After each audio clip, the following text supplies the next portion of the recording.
आज का पहला पाठ प्रकाशना ग्रंथ अध्याय 18 1 से 2 21 से 23 अध्याय 19 1 से 3 9। महान बाबुल का सर्वनाश हो गया है। मैं यूहन्ना ने एक स्वर्गदूत को स्वर्ग से उतरते देखा। वह महान अधिकार से संपन्न था और पृथ्वी उसके तेज से प्रदीप्त हो उठी। उसने ऊंचे स्वर से पुकार कर कहा, उसका सर्वनाश हो गया है, महान बाबुल का सर्वनाश हो गया है। वह अवधूतों का डेरा, हर प्रकार के अशुद्ध आत्माओं का अड्डा और हर प्रकार के अशुद्ध एवं घृणित पक्षियों का नीड़ बन गया है। तब एक बलवान स्वर्गदूत ने चक्की के बड़े पाट जैसा एक पत्थर उठाया और यह कहते हुए समुद्र में फेंका, महानगर बाबुल उसी वेग से गिरा दिया जाएगा और उसका फिर कभी पता नहीं चलेगा। बीना वादकों और संगीतकारों की मुरली और तुरही बजाने वालों की आवाज़ तुझ में फिर कभी सुनाई नहीं पड़ेगी। किसी भी व्यवसाय के कारीगर तुझ में फिर कभी नहीं मिलेंगे। चक्की की आवाज़ तुझ में फिर कभी सुनाई नहीं पड़ेगी। दीपक का प्रकाश तुझ में फिर कभी दिखाई नहीं देगा।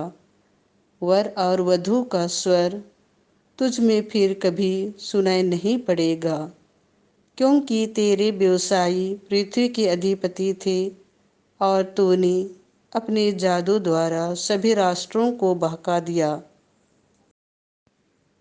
इसके बाद मैंने स्वर्ग में एक विशाल जन समुदाय की सी ऊंची आवाज़ को यह कहते हुए सुना, हालेलुया, हमारे ईश्वर को विजय, महिमा और सामर्थ्य, क्योंकि उसके निर्णय सच्चे और न्यायसंगत हैं।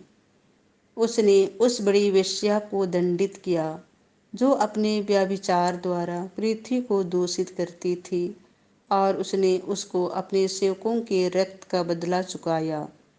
तब उन्होंने फिर कहा, हालेलुया, उसके जलने का धुआं युग युगों तक उठता रहेगा। स्वर्गदूत ने मुझसे कहा, यह लिखो, धन्य हैं वे जो मेमने के विवाह भोज में निमंत्रित हैं। यह प्रभु की वाणी है। संत लूकास के अनुसार पवित्र सुसमाचार अध्याय 21 20 से 28। यरूशलेम गैर यहूदी राष्ट्रों द्वारा तब तक रौंदा जाएगा जब तक उन राष्ट्रों का समय पूरा न हो जाए। यीशु ने अपने शिष्यों से यह कहा, जब तुम लोग देखोगे कि यरूशलेम सेनाओं से घिर रहा है, तो जान लो कि उसका सर्वनाश निकट है।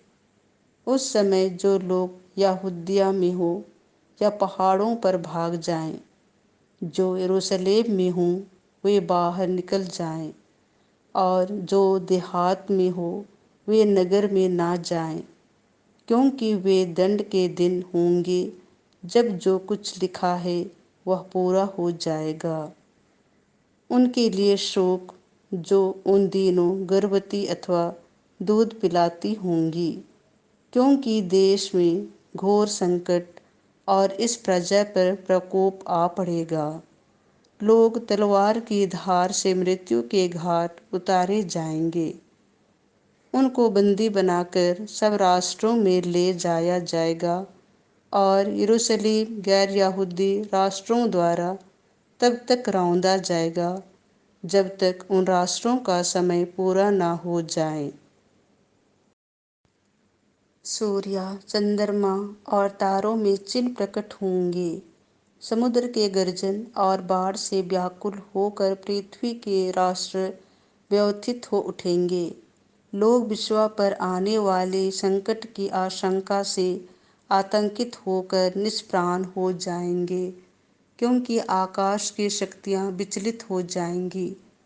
तब लोग मानव पुत्र की अपार सामर्थ्य और महिमा के साथ बादल पर आते हुए देखेंगे। जब ये बातें होने लगेंगी तो उठकर खड़े हो जाओ और सिर ऊपर उठाओ, क्योंकि तुम्हारी मुक्ति निकट है। यह प्रभु का सुसमाचार है।